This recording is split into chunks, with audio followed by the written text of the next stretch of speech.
नमस्कार बच्चों, आज हम बात करेंगे अलंकार की। अलंकार में सबसे पहले उसकी परिभाषा को देखेंगे। अलंकार की परिभाषा है, काव्य की सुंदरता बढ़ाने वाले साधन अलंकार कहलाते हैं। मतलब काव्य मतलब कविता, कविता की हम सुंदरता को जिन साधनों से, जिन माध्यमों से बढ़ाते हैं वो अलंकार कहलाते हैं। कविता की सुंदरता को हम शब्दों के माध्यम से, अर्थ के माध्यम से बढ़ा सकते हैं। तो अलंकार के जो भेद है वो तीन हैं: शब्दालंकार, अर्थालंकार और उभयालंकार। शब्दालंकार का मतलब है जिसमें शब्दों का चमत्कार हो। अर्थालंकार में जिस काव्य में अर्थ के चमत्कार से या अर्थ के माध्यम से कोई चमत्कार उत्पन्न हो। और उभयालंकार मतलब शब्द और अर्थ दोनों के माध्यम से अगर उसमें कुछ विशेषता है तो वो उभयालंकार होता है। आज हम बात करेंगे शब्दालंकार में अनुप्रास, यमक, श्लेष और अर्थालंकार में उपमा, रूपक, उत्प्रेक्षा, अतिशयोक्ति और मानवीकरण। इनकी हम आज बात करने वाले हैं। सबसे पहले हम जो अलंकार लेंगे वो लेंगे अनुप्रास, क्योंकि अनुप्रास ऐसा अलंकार है जिसको हम आसानी से समझ सकते हैं और हमारा समझने का जो तरीका होना चाहिए वो होना चाहिए सरल से कठिन की ओर। मतलब सबसे पहले हम सरल चीज को समझें, उसके बाद उससे कठिन की ओर हम आगे बढ़े। अनुप्रास अलंकार। अनुप्रास अलंकार को पहचानने का सबसे सरल और आसान तरीका है, जो कविता की लाइन आपको दी गई है उसमें आपको किसी वर्ण की आवृत्ति को देखना है। इसमें मेन जो मुख्य बात है वो है वर्ण की आवृत्ति।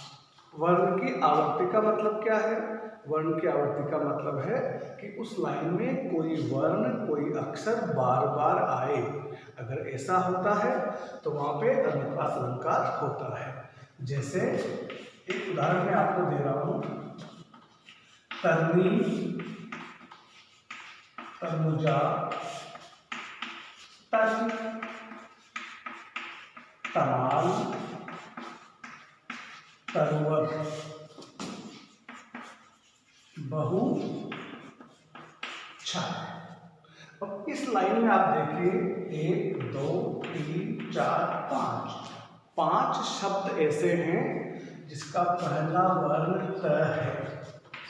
5 बार त आया है। इसी प्रकार से और भी वर्ण हो सकते हैं, क हो सकता है, म हो सकता है, प हो सकता है। इस प्रकार से जो वर्णों की आवृत्ति होती है उसको हम बोलते हैं अनुप्रास अलंकार। और इसी प्रकार से हम अनुप्रास की पहचान भी कर पाते हैं। हालांकि अगर किसी लाइन में, किसी पंक्ति में 2 शब्द ऐसे हैं जिनका पहला वर्ण मिल जाता है तो वो भी अनुप्रास ही है।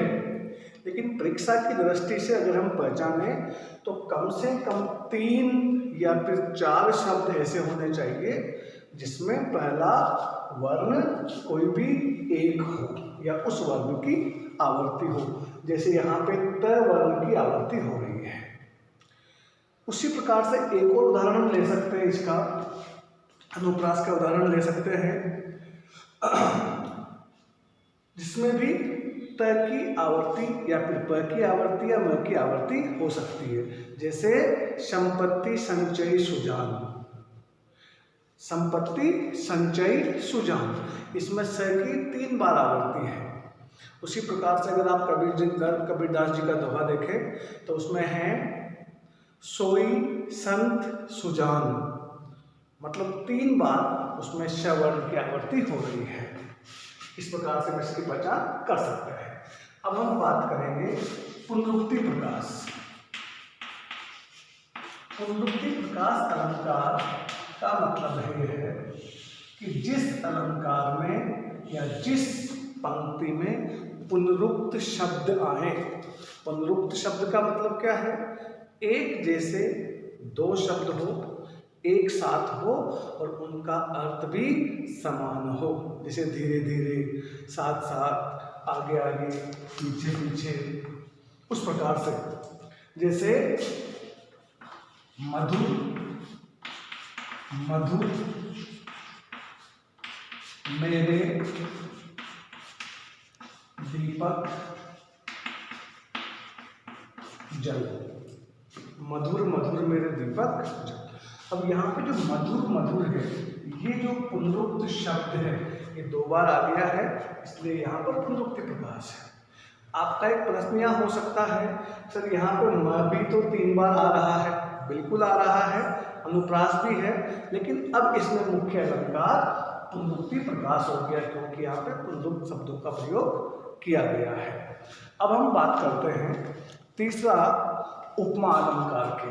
उपमा अलंकार परीक्षा की दृष्टि से तो महत्वपूर्ण है ही, उसको हम बहुत आसानी से पहचान सकते हैं। उपमा अलंकार।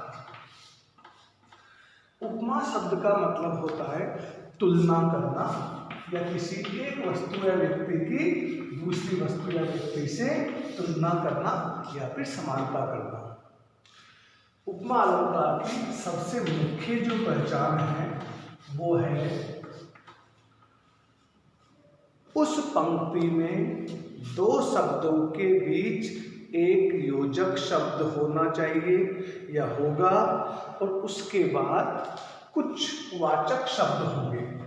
पहली बात हम बात करें योजक चिन्ह। योजक चिन्ह का मतलब होता है ऐसा चिन्ह, दो शब्दों के बीच में ऐसी डैश। और वाचक शब्द की अगर हम बात करें तो वाचक शब्द की अगर हम बात करें तो वाचक शब्द कौन कौन से आ सकते हैं?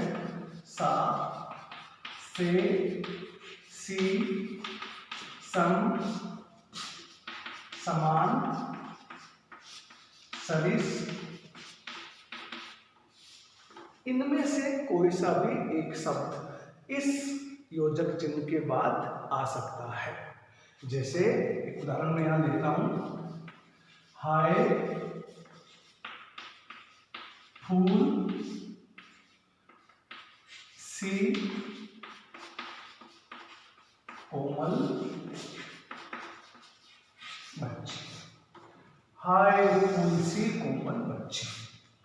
अब यहाँ पे जो फूल है उसके बाद चिन्ह है और उसके बाद सी आ गया है। इनको देख करके हम आसानी से पहचान सकते हैं कि ये अलंकार केवल और केवल उपमा अलंकार है। किसके माध्यम से? इन वाचक शब्दों के माध्यम से। हाय फूल सी कोमल बच्ची, मतलब ये जो बच्ची है हम इसकी तुलना कर रहे हैं फूल के साथ। इसकी तुलना कर रहे हैं फूल के साथ। अब इसमें दो चीजें आपको देखने को मिलेंगी। पहला प्रश्न तो ये आपसे पूछा जा सकता है कि उपमा अलंकार के कितने अंग है? आप कहोगे 4 है। दूसरा प्रश्न कौन कौन से हैं? आप कहोगे उपमेय, उपमान, वाचक शब्द, और चौथा अंग है समान